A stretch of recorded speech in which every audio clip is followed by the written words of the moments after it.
ফের ভোটার তালিকা থেকে নাম বাদ হওয়া নিয়ে সরব হয়েছেন মমতা বন্দ্যোপাধ্যায়। ভোটার তালিকা থেকে যাদের নাম বাদ গেছে তাদের নাম আমি তুলেই ছাড়ব। লজিক্যাল ডিসক্রিপেন্সি বলে কিছু নেই। বিহারে তো লজিক্যাল ডিসক্রিপেন্সি বলে কিছু ছিল না। দেখুন কি বলেছেন মমতা বন্দ্যোপাধ্যায়। আপনাদের জন্য সুপ্রিম কোর্টেও কেস করেছি, আমি নিজে গেছি, রাস্তায় বসে আছি। ভোট আপনাদের লিস্টে তুলেই ছাড়বো আজ বা কাল, এটা জেনে রাখুন। আমি যখন কোনো ইস্যু ধরি আমি শেষ পর্যন্ত চেষ্টা করি।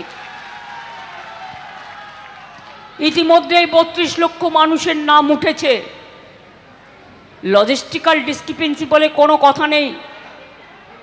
ইলেকশন কমিশনের রিফর্মসে বা ওদের আদেশে বিহারের বেলায় নেই, শুধু বাংলার বেলায় লজিস্টিক্যাল ডিসক্রিপেন্সির মানে বিজেপির মিসক্রিপেন্সি।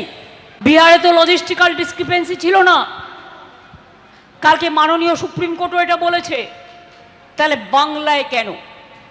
তার কারণ দিল্লি থেকে এসেছেন মোটা ভাই, সাথে এসেছেন ইডি আর সিবিআই।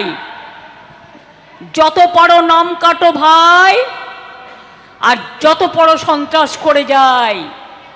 কারণ বাংলাকে দখল করতে হবে। আমি বলি নিশ্চিন্তে থাকুন, বাংলাকে দখল করা এত সহজ নয়। আর বাংলাকে দখল আজ কেন, কোনো দিনই তোমরা করতে পারবে না।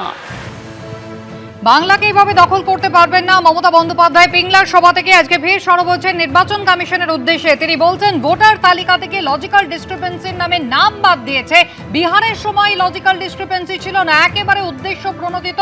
নির্বাচন কমিশনের এই ভূমিকা নিয়ে আবারও সরব হচ্ছেন মমতা বন্দ্যোপাধ্যায়। যাদের নাম বাদ দেওয়া হয়েছে তাদের নাম তিনি তুলেই ছাড়বেন না, যেমনটাই বলছেন।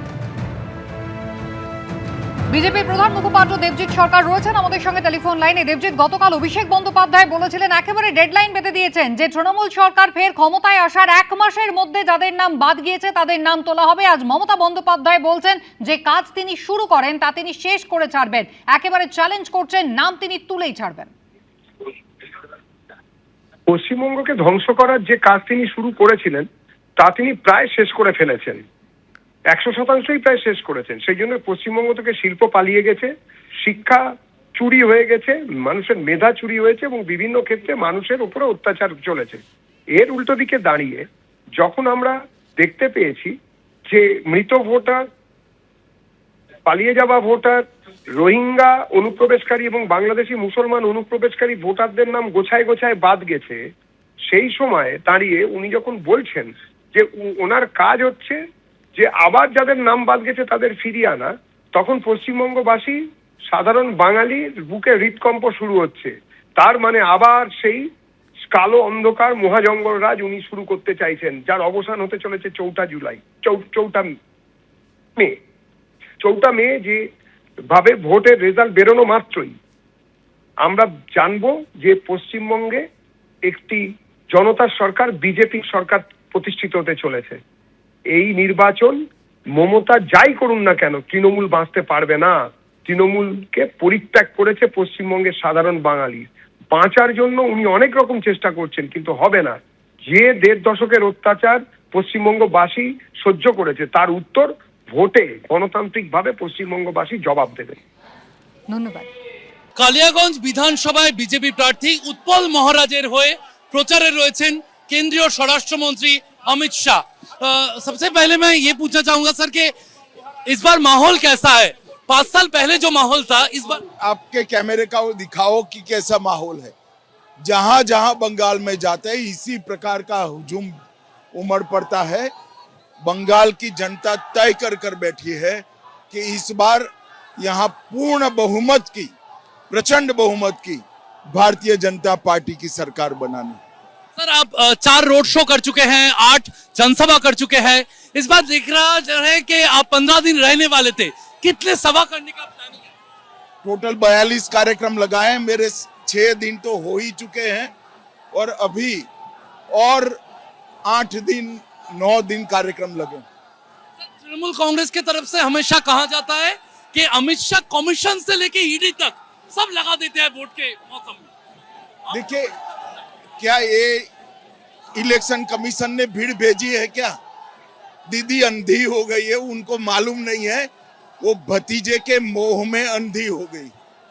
उनको कुछ भी कर कर अपने भतीजे को मुख्यमंत्री बनाना है, मगर वो जानती नहीं है कि बंगाल की जनता ये कभी नहीं होने देंगी। मेरा आखिरी सवाल कि इस इलेक्शन के बाद आपके क्या क्या मुद्दा होने वाला है? देखिए, सबसे पहले तो हम बंगाल की सुरक्षा को चौक चौबंद करेंगे, घुसपैठियों को चुन चुन कर निकालेंगे, घुसपैठ बंद करेंगे, टोलबाजी, कमीशन, भ्रष्टाचार समाप्त हो जाएगा और महिलाओं की सुरक्षा को भी हम एकदम मजबूत करेंगे।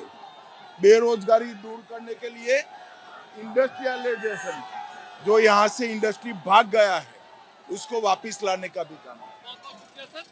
बात कर रहे थे কেন্দ্রীয় স্বরাষ্ট্রমন্ত্রী অমিত শাহের সঙ্গে কথা বলছিলাম।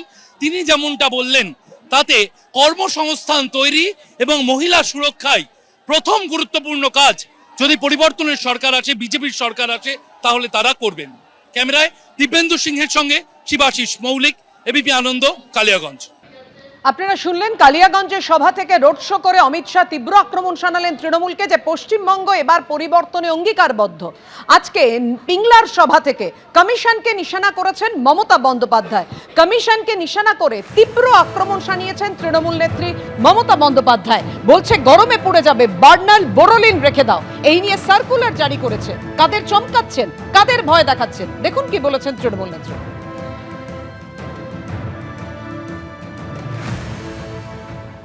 বলছে গরমে পুড়ে যাবে, যদি জ্বলে যায় বার্নাল রেখে দাও, বোরোলিন রেখে দাও। এই সমস্ত সার্কুলার ইউজ করা হয়েছে। আমি যখন বলছি তখন আমি দায়িত্ব নিয়ে সার্কুলারটা দেখেছি বলেই বলছি। কাদের এত ভয় দেখাচ্ছেন, কাদের এত চমকাচ্ছেন? হিম্মত থাকলে সরাসরি মানুষের সাথে লড়াই করুন। যারা বলছে বার্নাল দিয়ে পুড়িয়ে দেবো, বার্নাল রেখে দাও, তাদের বিরুদ্ধে বলুন তোমাদের বার্নাল দেবো না, তোমাদের আইসক্রিম দেব, যাতে গরমকালে তুমি আইসক্রিম খেয়ে তোমার শরীরটাকে আইস রাখতে পারো, বরফ রাখতে পারো। তোমাদের সাথে আমাদের এইটুকুই তফাৎ। এবিপি আনন্দ, এগিয়ে থাকে, এগিয়ে রাখে।